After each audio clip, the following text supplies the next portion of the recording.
information derived from the health situation with our supervisor, I would declare that his office is temporarily vacant, and I propose a deputy supervisor be appointed.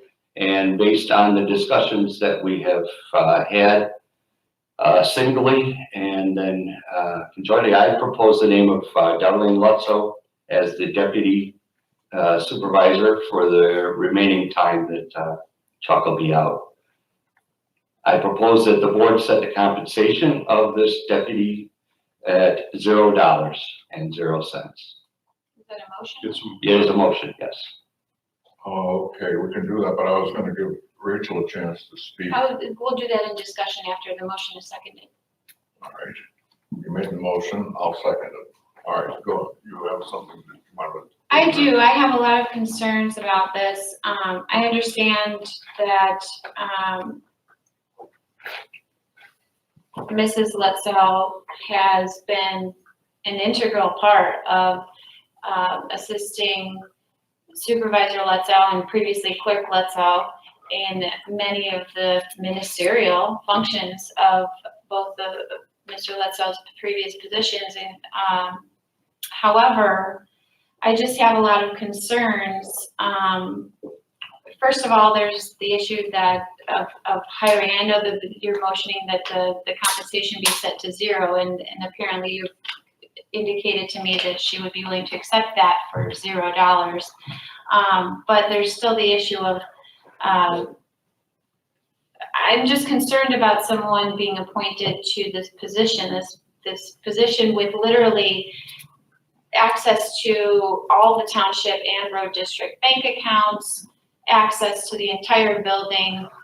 I just think, you know, I have 14 different people who filled out applications, sent resumes, come to meetings, have really provided information to qualify themselves and apply for just a trustee position. And I don't know anything about Mrs. Lutzow. I don't know enough to even dislike her. I think I've met her a few times. I think she's a nice lady, but I have some serious concerns about not only appointing the wife of the person who is filling that role, but I also have concerns because all that we know, based on my conversations with each one of our attorney, Mr. Chapman, Trustee Chapman and Trustee Shea, all that we know about Supervisor Lutzow's position has come from Mrs. Lutzow and only Mrs. Lutzow. So I just have concerns about that. I don't know anything about her. I do know that she does qualify under the statute as being a Republican, that she can be bonded, that she's not a convicted felon. I mean, all the basic criteria, but I just feel like there should be more careful consideration put into this, and that's really all that I have to say. Okay. Well, I've known Darlene Lutzow for a significant number of years. I'm not sure that it has to be for this deputy superintendent a political requirement. If you were replacing the person, you would have to have, I believe. But if you're just putting a deputy in, I'm not sure that politics or political thing comes into it. But that's neither here nor there. But I've known Darlene Lutzow to be extremely competent. She had worked during the Chuck's time in the clerk's office, and overall, if it was going to be any kind of criticism, it'd be that she's probably overqualified. So, personally, I fully support this. I fully support Darlene. I think this is a logical transition, especially as we're meeting the criteria. Even the county ordinance, which I know Rachel is talking about, allows someone like Darlene to be appointed to that position if she's the best person for that job. And she is, and I move that we... You've already made the motion. Okay. All right, anything further? Well, he was speaking. Go ahead, Dan, call the roll. Well, All right.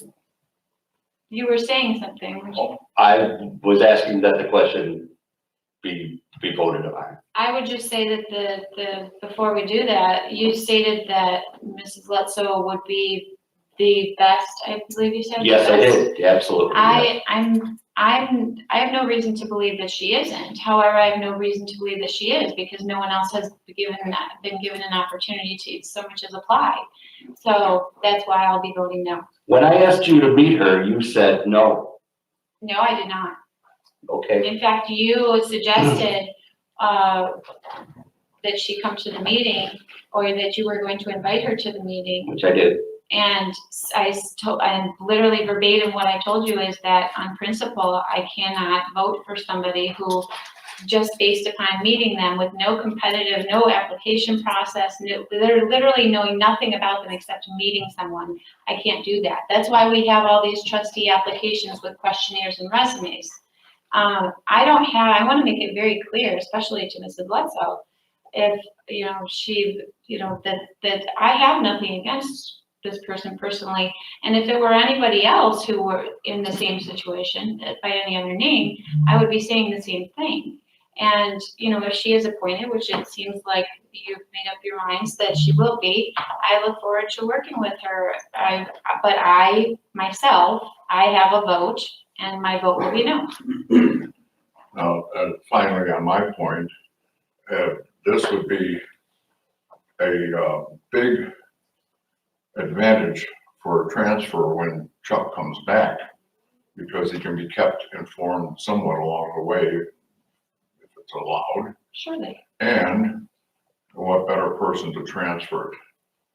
So there's no more discussion. We'll have a roll call vote, please. Chapman? Yes, Lawrence? No.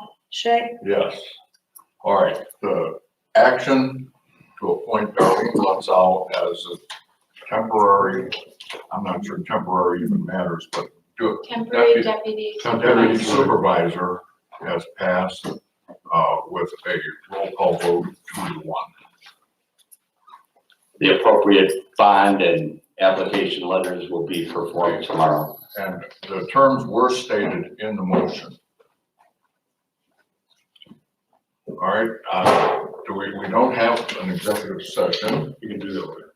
We don't have executive minutes. We will someday though. That's, All right, is there any other business? Did you have something else you want to bring up? We discussed that, No. Jim? we don't need to discuss it now. No, you and I need to discuss. Oh, okay. Dave, did you have anything No. else? No. All right, Oh, I would, What about the temporary I- vacancy? Huh? The temporary vacancy. they've just addressed that. They've appointed, Oh, no, the trustee? Trustee. yes, so I'll give an